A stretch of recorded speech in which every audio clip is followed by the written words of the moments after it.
Your brain devotes an enormous amount of space to your hands. Out of all proportion, far more than your back, your legs, or your whole torso combined.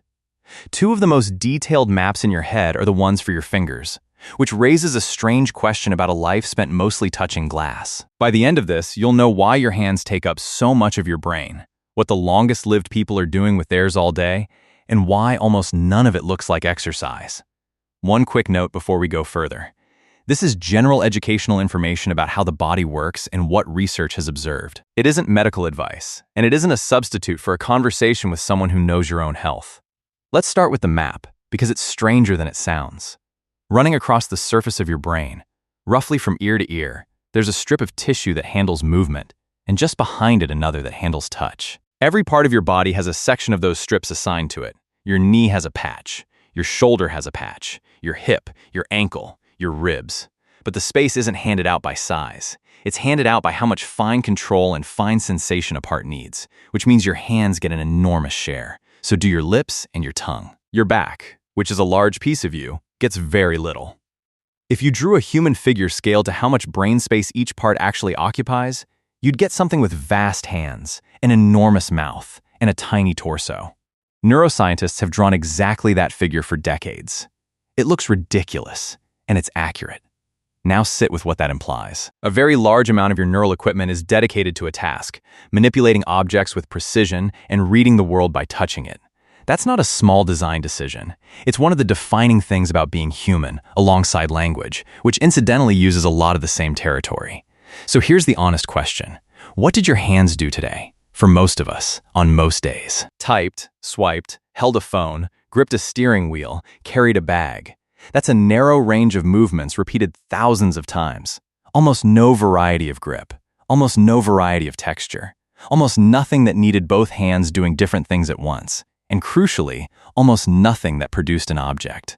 Hold that thought, because that's where the villages come in. If you spend a day watching the oldest people in the world's longest-lived communities, one thing you notice quickly is that their hands are almost never empty. In Okinawa, older people garden, often well into their 90s.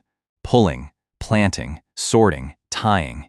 In Sardinia, there's bread, cheese, wood, animals, repairs. In Nicoya in Costa Rica, cooking is a daily physical process rather than an assembly of packages. Dan Buettner's Blue Zones work, done with National Geographic, describes daily gardening and hands-on domestic work as ordinary features of life in these places, right through the oldest decades. None of it is a craft class. Nobody is being mindful. Nobody has a project. What they have is a life in which useful objects require hands. The tomato doesn't arrive sliced. The wood doesn't arrive as a chair. The fence doesn't fix itself. And so the hands stay in the world, doing many different things, every day, for decades. Let's look at what that actually gives a body, because it's more than one thing. The first is variety of grip.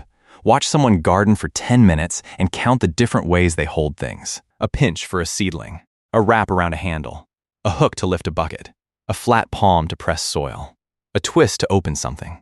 That's a dozen different grips inside a quarter of an hour, using different muscles and different tendons in different combinations. Now count the grips in your day. If you're honest, it might be 3, and 2 of them are variations of holding a phone. The second is that handwork is almost always 2 hands doing different things. One holds, the other works. One steadies, the other cuts. That's a genuinely demanding coordination task, and it's a very different demand from 2 thumbs doing the same motion on a screen. The third is texture. Soil, dough, wool, wood, water, skin. Your hands contain an extraordinary density of sensory receptors, and they are built to be informed. A day spent touching one smooth, cool surface gives those receptors almost nothing to report. There's something worth adding about texture, because it isn't only about sensation. Your fingers are constantly adjusting how hard they grip based on what they feel, and they do it faster than you can think about it. Pick up a paper cup and you squeeze it gently. Pick up a glass one and your grip changes before you've consciously registered the difference. That adjustment loop runs on information, and information comes from variety. A hand that only ever meets the same smooth surface stops being asked to make the calculation. And the fourth is the one I find most interesting, because it isn't mechanical at all. Handwork produces an object. Something exists at the end of it that didn't exist before. A meal, a mended thing, a row of planted seedlings, a loaf. It's small. It's often not very good, and it doesn't matter. It's still an outcome that came from you. The Blue Zone's research has a lot to say about purpose. In Okinawa, the word often used is ikigai, roughly a reason to get up in the morning. It's usually discussed in big terms, as a life's meaning. But in daily practice, in those villages, purpose is remarkably concrete. It's frequently something that needs doing, with your hands, today. Now let's talk about grip strength, because this is the part of the topic that gets distorted, and I want to be careful with it. Grip strength is one of the most studied simple measurements in the science of aging. Researchers use it constantly, not because squeezing a device matters in itself, but because it turns out to correlate with a lot of other things. Overall muscle, nutrition, activity levels, general robustness. It's a convenient window, not a control panel. That distinction really matters, so let me be blunt about it. This is not a number to chase. It is not a test you should run on yourself at home, and a squeeze measurement is not a prediction about anyone's life. If you ever see content telling you what your grip score means about your future, that's a misuse of the research, and it's worth ignoring. What the villages show is the opposite of measurement. Nobody there has ever tested their hands. Their hands are simply used, all day, for things that need doing.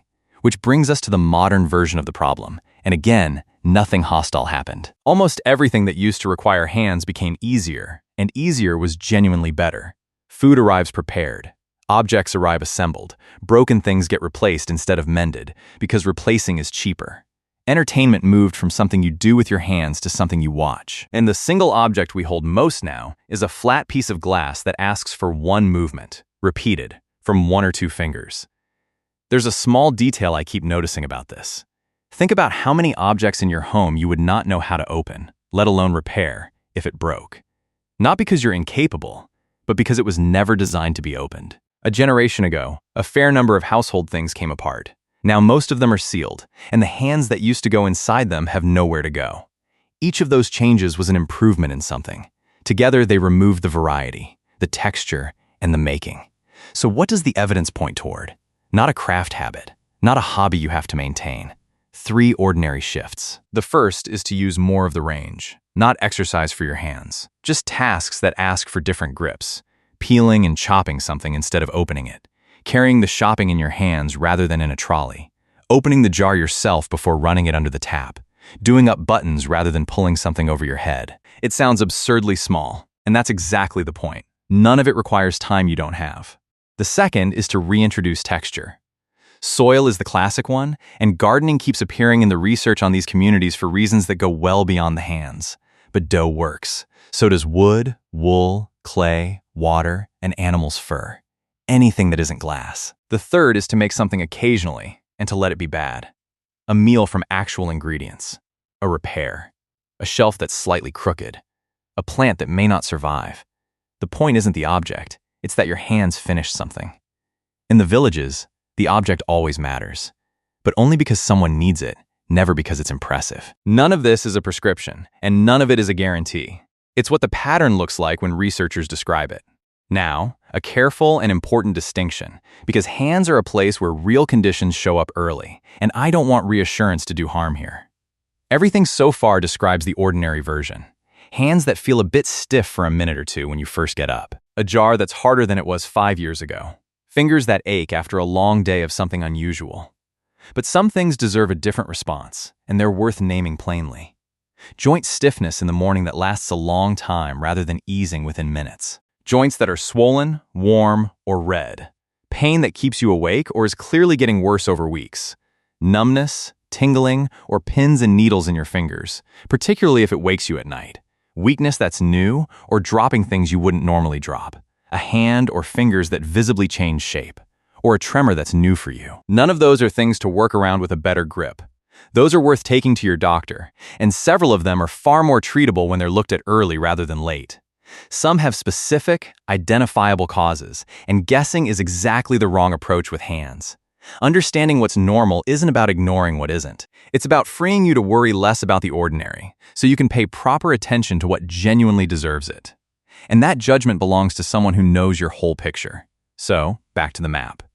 Your brain built an enormous amount of machinery for your hands, and it did that because for almost all of human history, hands were how a person met the world. They gathered, mended, built, cooked, carried, and made. The equipment isn't a leftover.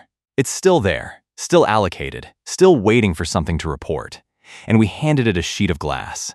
That's not a tragedy, and this isn't a lecture about phones. It's a small observation about a mismatch, a body richly built for making, spending its days mostly consuming. The people who live longest aren't doing anything clever with their hands. They're doing something ordinary, which is using them for real things, right through their 90s. Nobody there thinks of it as anything at all. You don't need a craft. You need something in your hands this week that isn't a screen. And as always, this has been general information about what research has observed, not medical advice about you. Talk with your own doctor or a qualified professional about your personal situation and before making any changes, particularly if you have joint pain, numbness, or weakness in your hands. They know your whole picture, and a video never can. One last thing before you go. If someone came to mind while you were watching, a friend who used to make things and somehow stopped, send this to them. Not as advice, and not because you think anything is wrong with them. Just as a way of saying, I remember you making that. Then come back and tell me in the comments what you'd make if you started again. I do read them. And before the day is over, pick something up that isn't your phone. Anything. Your brain has been waiting all day for something to touch.